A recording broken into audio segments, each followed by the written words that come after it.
Hello everyone, and welcome back to our Solar Valley Complement video series for our upcoming Solar Valley Conference on September 14th, 8 a.m. to 12:15 p.m. This year's conference will examine the current public policy conditions under which solar operates, with an emphasis on creating pathways for increased deployment throughout Riverside and San Bernardino counties. The conference will focus on what decision makers are thinking and planning, and how we can coordinate as an industry to get more done. The conference will be a place where we as stakeholders can work together on a coordinated push to transition from fossil fuels to renewable energy, and much, much more. And now I would like to welcome SC Rise Solar Valley Consortium Deputy Director, Professor Fred Schwartz. I have the pleasure now of introducing Professor Jose Etcheverry, my partner in crime at York University. Good crimes. It's all good. Yes, all good stuff. He's co-chair of the Sustainable Energy Initiative, director of the International Renewable Energy Academy, has a PhD in geography from University of Toronto, an MA Geography and Environmental Studies from University of Toronto, a BA Honors Geography and Environmental Studies from York University. His current work focuses on the climate change crisis, and he's working on it by developing ecosystems of innovation focused on providing practical opportunities for design and implementation. He's just recently, I think within the last year, joined the Board of Governors at York University and the Senate of the university, where he is focused on achieving a carbon-free university. And in fact, we may have something to say about that in a little while together. So I am just delighted that Professor Etcheverry can join us. By the way, he presented 2 sessions at our conference last year. So could you please describe, Jose, the initiative that you have with the United Nations sustainability stuff? Yeah, so basically I've worked for a long time on climate solutions. And after decades of trying to solve the problem using pretty similar strategies that cost it, we've come to the conclusion that it's best to actually think outside of the box. So we're now building a climate solutions park that will showcase all the solutions to climate change, renewable energy, solar in particular, electric mobility, and more importantly, good governance practices. But what's different about what we're doing is art is at the center of our climate solutions park. So we partner with an organization called Arts Help, that it's based out of Toronto, Canada, but it has 2.2 million artists affiliated to the organization. And that's what's different about what we're doing. In short, to keep it really short, what we're trying to do is give people goosebumps when they walk through our facilities, either in person or online. And that's the best way to define it. Art is supposed to turn you on. And that's what we're trying to do here. Turn your brain on so you can actually open your heart to the rest of the human race and the planet, and thereby do something about climate. It doesn't matter what you do, so long as you do something, you can be part of the solution, not part of the problem. So I understand, though, from a previous conversation that we had, that the UN has guidelines around sustainability, and I heard something about York adopting them. Tell me about that. Yeah, so that's actually pretty exciting news. So the United Nations a while ago created the Sustainable Development Goals, which are there intended to provide very clear guidance of what needs to be done to ensure that the planet can remain a viable planet. There's 17 of them. And what's very interesting about York University is that, like other universities, we have an academic plan. And now our brand new academic plan for 2020 to 2025, it's focused on addressing the 17 United Nations Sustainable Development Goals. But we didn't stop there. What we've done also is take measures at the level of governance to ensure that good things can happen in an expeditious manner. So I'll give you two very quick examples. Number one, we passed a procurement policy that now dictates that local procurement has to be the preferred option when we're procuring goods and services. That's essential for the local economy to actually go vibrant, to create local jobs and to be able to have a vibrant local economy. The second thing that we did is we took 20% of our endowment funds and we are putting them now on renewable energy. So come September, it's going to be really exciting because last thing we did before the summer break, let's call it that instead of COVID, sounds better, was to approve the new academic plan that focuses on the United Nations Sustainable Development Goals. Come September, we're going to be developing the university's first budget for 2021 that will be focused on the Sustainable Development Goals.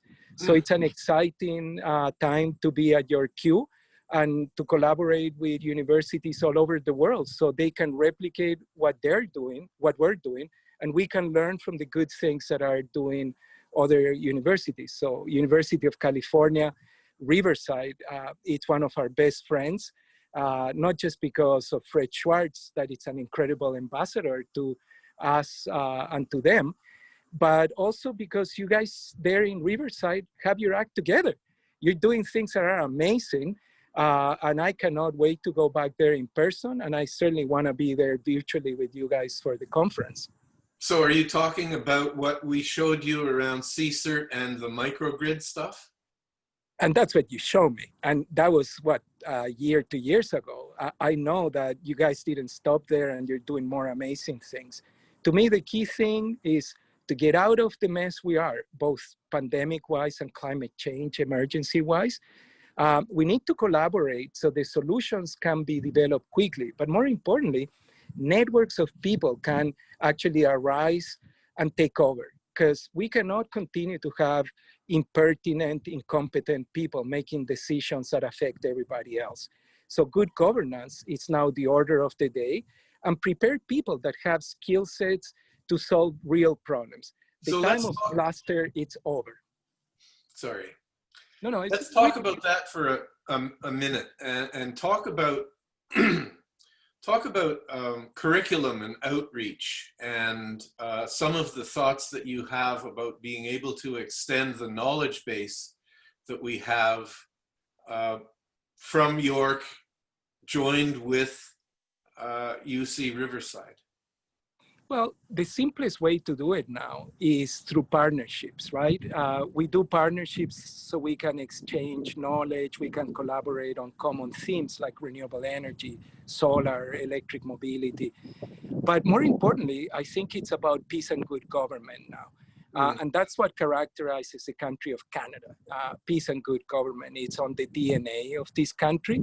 And what we want to do now in the university is collaborate with experts such as yourselves at UCR, so we can develop new online offerings that are backed up by capstone projects, internships, local development opportunities. So it's not an abstract conversation about, I don't know, how a wind turbine works or a solar photovoltaic module operates, but more to do with, okay, knowing what we know, how we can accelerate the adoption of these things and connect it to things that matter to young people, old people, even children. In other words, make it memorable. I mentioned about goosebumps. That's what art does. So I'm looking to curate online experiences with my colleagues from UCR, where we actually attach reality to the online offering. So a subgroup of people can actually do things for everybody else online. No, collaborate with people online and have people physically doing things. So I'll give you a very practical example. Right now I'm on the grounds of York University, and I'm here because I finally got a permit to come into the university to continue the construction of my solar lab. Well, my solar lab got stopped in February, and now I gotta basically turn the switch on.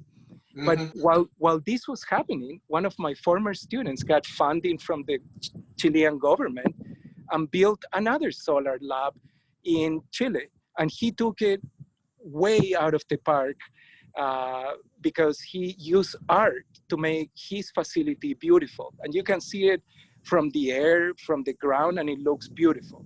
Mine, I hate to tell you, wasn't designed for beauty. It was designed for practicality. But now I have finally permission to come in with my researchers, and we're gonna beautify the facility. So it actually looks even more beautiful like the Chilean one. And we're gonna document all of this with cameras, not iPhones, but very good quality cameras and drones. So we can make short little videos that we'll discuss online when we're teaching in September. And then we'll bring people like Fred and others that will tell the stories of how these things have been done in the past. And by the time we get to talk with the students, it's not about the basics, but on how you actually make it happen. And that, my friends, I call pan-university courses. And they can be open for professional development, capstone projects, ideally for people that need to have their engineering, internships, all that kind of thing taken care of. And here at the university, we're working really hard to take away the red tape that prevents these things from happening. Because you have to remember, everything was designed on pre-pandemic times to work well in pre-pandemic times, but we're no longer in those times. Now we're living in this reality, and we need to reimagine how we do education. And that's why this is exciting for me. Working with UCR is an honor and a pleasure. And I think we're gonna take things to a whole new level. And in a second, I'll explain you how. Well, thank you very much for that. I'm interested in, of course, we're doing the consortium and the upcoming conference, which we're focusing on for the two counties of Riverside and San Bernardino. What can we do to make them the most attractive places in North America to do solar? How can we develop the green energy economy? That whole side of things as a cluster of green business. And so I think that there's many things that we can trade back and forth, including obviously the skills. UCR has developed, because of the 10 campuses, they were able to develop a fairly detailed curriculum, which of course Matt Barth has available to us and is willing to teach as well. So I think that there are a variety of things. We've got now a fair bit of interest and experience with microgrids. And so we feel as though there are some mutual things that we maybe can do together that would be very interesting and perhaps high profile. Yep, so I wanna talk about that very quickly, if I may. Is that okay? Yep. So I have two proposals. One is at the macro level and one is at the micro level. So at the micro level, I already described the pan-university course approach. The only thing I have to add is that York University has signed an agreement with the United Nations Training Academy. And the United Nations Training Academy was built a long time ago to basically provide professional development to all the member agencies and their employees. So now we have that access to this network of trainers, and we have to develop new programmatic activities that have to do with the sustainable development goals, all the things that need to happen now to avert the climate crisis, nay, to create, using your model, a place where local communities can benefit from the solutions to climate change. So that's at the micro level, and it's something we will do, yes or yes, because we have the tools, the people, and the willingness to do it. At the macro level, and this is something that I think you are going to find very exciting during the conference, is that Prime Minister Trudeau recently shuffled his cabinet and has put as Minister of Finance somebody that Americans know well, Minister called Freeland. And Minister Freeland is now the Minister of Finance of Canada. And her job is to ensure that the reconstruction of the Canadian economy will be climate friendly. And that's why she's in charge of that portfolio. So my advice to the organizers of the conference is let's synthesize the knowledge in a manner that can be digested by politicians like Minister Freeland, because she's very hungry for ideas on how to do what you're doing. So now think about the consortium, not just at the local level, but how an entire country like Canada could adopt those principles to ensure not a green recovery, but entire new Green Deal, to use terminology that it's used in your country. My point to you is super simple.